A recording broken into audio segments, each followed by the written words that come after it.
जय हिंद। तो basically NIS DElEd को शिक्षक भर्ती में सम्मिलित किए जाने के संबंध में आए दिन रोज एक न एक अड़चन सामने आती जा रही है। ऐसे में क्या एनआईएस डीएलएड अभ्यर्थियों को शिक्षक भर्ती में अंदर किया जाएगा या बाहर? इसके साथ साथ इस समय जो एनआईएस डीएलएड अभ्यर्थियों के मन में एक और शंका बनी हुई है कि क्या इस शिक्षक भर्ती में केवल याची लाभ होगा या सभी आवेदन कर सकते हैं।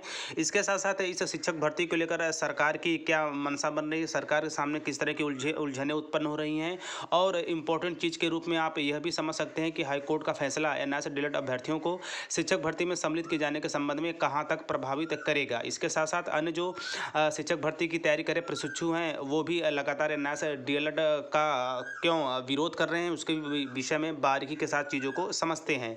तो ऐसे में आप देख ही रहे होंगे इस समय लेटेस्ट अपडेट के रूप में एनआईएस डीएलएड को लेकर रोज कुछ न कुछ चीज़ें निकल के आ रही हैं जो लगातार टीचर प्लानिंग पॉइंट चैनल के माध्यम से आप लोगों तक पहुँचाए जाने का काम किया जा रहा है। तो ऐसे में ऑफिशियल न्यूज़ पे चलेंगे, वहाँ से नई समस्या के रूप में क्या क्या चीज़ें हो रही हैं, वह कहाँ से खबरें निकल के आ रही हैं, उसके संबंध में सभी चीज़ें बारीकी के साथ समझते हैं। जी हाँ, स्क्रीन पर आप बिल्कुल स्पष्ट रूप से देख रहे होंगे शिक्षकों की भर्ती पर बढ़ी सरकार की कठिनाई। ऐसे में राज्य ब्यूरो देहरादून यानी उत्तराखंड एनआईएस डीएलएड शिक्षक परिवार की बिल्कुल लेटेस्ट खबर है ये, और ये आपको वर्तमान स्थिति से रूबरू भी कराएगा। तो ऐसे में प्रदेश में 2287 रिक्त पदों पर प्राथमिक शिक्षकों की भर्ती फिर से लटक गई है।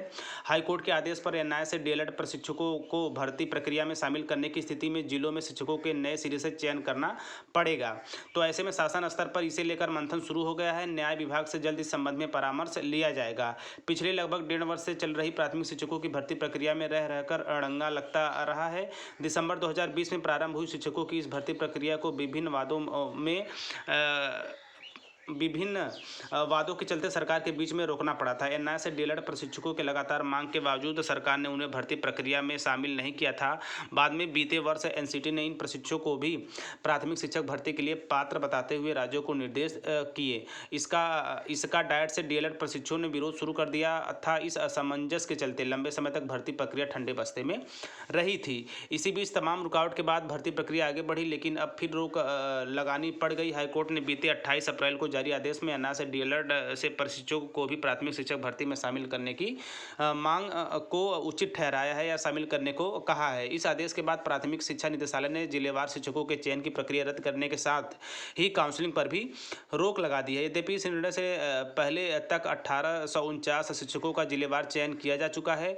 भर्ती प्रक्रिया पर निर्णय लेने को निदेशालय से शासन को प्रस्ताव भेजा है। शासन इस पर मंथन शुरू कर दिया। हाईकोर्ट के आदेश को देखते हुए न्याय विभाग के परामर्श लिया जाएगा। इस मामले में निर्णय लेना आसान नहीं रहने वाला है।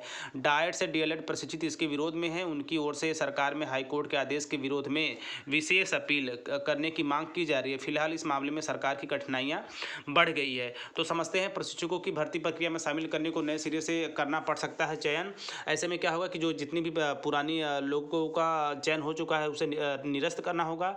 इसके साथ साथ 1.5 वर्ष से चल रही प्राथमिक शिक्षकों की भर्ती प्रक्रिया में लग रहा अड़ंगा। तो बेसिकली पूरा मुद्दा एनआईएस डीएलएड को लेकर है। स्पेशली प्रारंभ में ही एनआईएस डीएलएड अभ्यर्थियों ने आवेदन किया था, लेकिन निदेशालय की तरफ से उनका नियुक्ति नहीं की गई। उसके बाद से प्रशिक्षुओं के द्वारा कोर्ट का दरवाज़ा खटखटाया गया। वहां से हाई कोर्ट के रूप में 28 तारीख को पिछली वहां से जजमेंट आया कि प्राथमिक शिक्षक भर्ती में एनआईएस डीएलएड अभ्यर्थियों को मौका दिया जाए। यहाँ पे प्रशासन के सामने सबसे बड़ी ये चुनौती है कि उन्होंने 1849 अभ्यर्थियों का चयन कर लिया था आदेश के बाद, यानी हाईकोर्ट के आदेश के बाद। एनआईएस डीएलएड को शिक्षक भर्ती में सम्मिलित करने को लेकर कहीं न कहीं उनके मन में असमंजस इसलिए भी है कि जितनी भी भर्ती प्रक्रिया है वो अब पूरी तरह से प्रभावित होगी, और भर्ती प्रक्रिया में एनआईएस डीएलएड को सम्मिलित करते हुए चीज़ें बिल्कुल नए सिरे से और नए विज्ञापन के साथ प्रारंभ की जाएंगी। यहाँ पे एक मुद्दा और भी उठता है कि एनआईएस डीएलएड अभ्यर्थी ऐसे हैं जो याची हैं, उनको तो लाभ मिलेगा ही मिलेगा, इसके साथ अन्य भी को लाभ मिलेगा इस भर्ती में। तो मैं आपको बताते चलूँ कि इसके लिए भी प्रशासन ने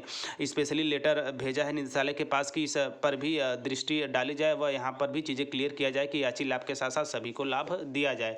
तो बेसिकली ये रहा सरकार सामने बड़ी चुनौती है कि 2287 पदों को एनआईएस डीएलएड को सम्मिलित करते हुए नए सिरे से भर्ती का विज्ञापन जारी करे, या जो भी अभ्यर्थी हैं उनको भी अन्य अभ्यर्थियों की तरह नियुक्ति प्रदान करे। इसके साथ साथ अन्य जो रेगुलर डीएलएड प्रशिक्षित हैं इनके विरोध में है, और उनका ये भी कहना है कि इस फैसले के खिलाफ वो विशेष अपील भी दायर करेंगे। तो बेसिकली सब मिला जुला कर यहाँ पे जो भर्ती है, स्पेशली 2287 प्राथमिक शिक्षक भर्ती की वो लंबे समय तक ठंडे बस्ते में जा सकती है। आगे चल के एनआईएस डीएलएड को लेकर क्या निदेशालय की तरफ से क्या कुछ फैसले लिए जाते हैं विज्ञापन के संबंध में, व उसके साथ साथ जो अन्य प्रतियोगी परीक्षार्थी है जो शिक्षक भर्ती की तैयारी कर रहे हैं उनका एनआईएस डीएलएड को लेकर क्या मत बनता है, क्या वे विशेष अपील दायर करेंगे तो उसका क्या प्रभाव पड़ेगा। प्रत्येक अपडेट के लिए आप टीचर प्लानिंग पॉइंट चैनल के साथ बने रहिए।